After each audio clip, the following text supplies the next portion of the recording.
Israel અને Hamas વચ્ચે યુદ્ધ વિરામ થઈ ગયું. લાખો લોકોએ આ વાતથી રાહતનો શ્વાસ લીધો. શાંતિ સમજૂતીની જાહેરાત બાદ આવ્યો મહત્વનો દિવસ. આ દિવસ એટલે સોમવાર, જ્યારે હમાસે બાકી રહેલા 20 ઇઝરાયેલી બંધકોને મુક્ત કર્યા. આ તરફ ઇઝરાયેલે લગભગ 2000 ફિલિસ્તીની કેદીઓને છોડી મૂક્યા, જેઓને દિવસોથી બંધક બનાવીને રાખવામાં આવ્યા હતા. અમેરિકા, ઇજિપ્ત, કતાર અને તુર્કીએ સોમવારે ઇજિપ્તના શર્મ અલ શેખમાં યોજાયેલ શાંતિ સંમેલનમાં કાયમી શાંતિ અને સમૃદ્ધિ માટે ટ્રમ્પ ઘોષણા પર હસ્તાક્ષર કર્યા. આ સમજૂતી હેઠળ ઇઝરાયેલી સેનાએ ગાઝાના કેટલાક વિસ્તારોમાંથી આંશિક રીતે પીછેહટ કરી લીધી છે. જો કે મોટાભાગનો વિસ્તાર હજુ પણ લશ્કરી નિયંત્રણ હેઠળ છે.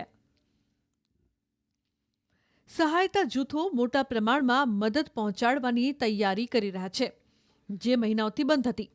ઇઝરાયેલના COGAT એટલે કે ક્ષેત્રીય સરકારી પ્રવૃત્તિઓના સંકલનકાર અનુસાર યુદ્ધ વિરામ સમજૂતીની શરતો હેઠળ દરરોજ લગભગ 600 ટ્રકો ગાઝા પહોંચે તેવી અપેક્ષા છે. જો કે એ સ્પષ્ટ નથી કે હમાસ હથિયારો છોડશે કે નહીં અને ગાઝામાં શાસન કોનું હશે. ફિલિસ્તીની રાજ્યોનો પ્રશ્ન હજુ પણ યથાવત છે, જે આ સમજૂતીની નાજુકતાને ઉજાગર કરે છે, જેણે હાલ ઇઝરાયેલ અને ફિલિસ્તીનના ઇતિહાસમાં સૌથી ઘાતક સંઘર્ષને રોક્યો છે.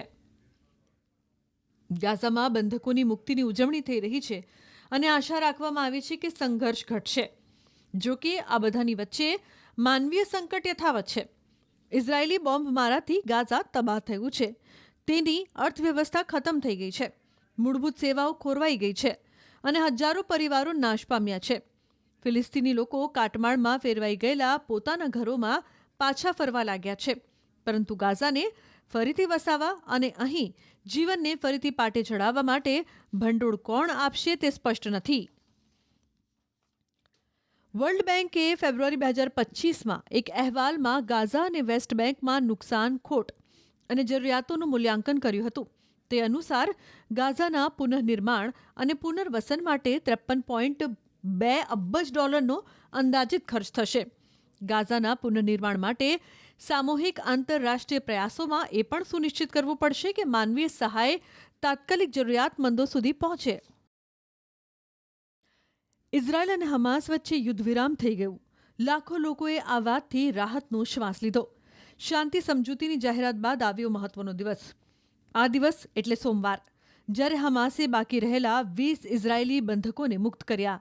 આ તરફ ઇઝરાયેલે લગભગ 2000 ફિલિસ્તીની કેદીઓને છોડી મૂક્યા, જેઓને દિવસોથી બંધક બનાવીને રાખવામાં આવ્યા હતા. અમેરિકા, ઇજિપ્ત, કતાર અને તુર્કીએ સોમવારે ઇજિપ્તના શર્મ અલ શેખમાં યોજાયેલ શાંતિ સંમેલનમાં કાયમી શાંતિ અને સમૃદ્ધિ માટે ટ્રમ્પ ઘોષણા પર હસ્તાક્ષર કર્યા. આ સમજૂતી હેઠળ ઇઝરાયેલી સેનાએ ગાઝાના કેટલાક વિસ્તારોમાંથી આંશિક રીતે પીછેહટ કરી લીધી છે.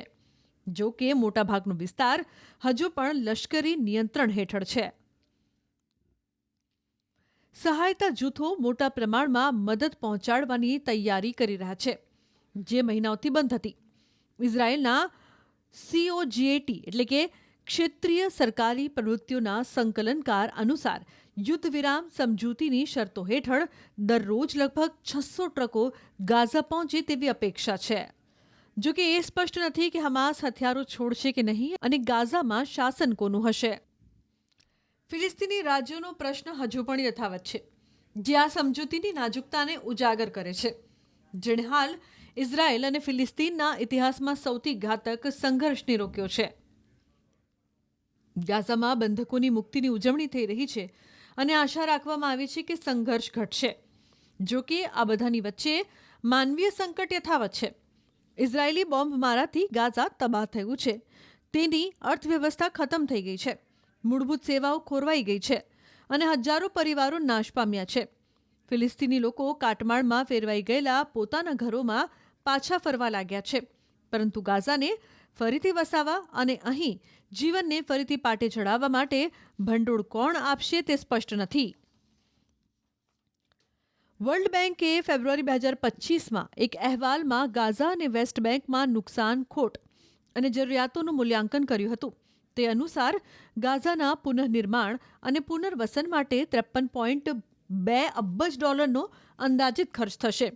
ગાઝાના પુનર્નિર્માણ માટે સામૂહિક આંતરરાષ્ટ્રીય પ્રયાસોમાં એ પણ સુનિશ્ચિત કરવું પડશે કે માનવીય સહાય તાત્કાલિક જરૂરિયાતમંદો સુધી પહોંચે.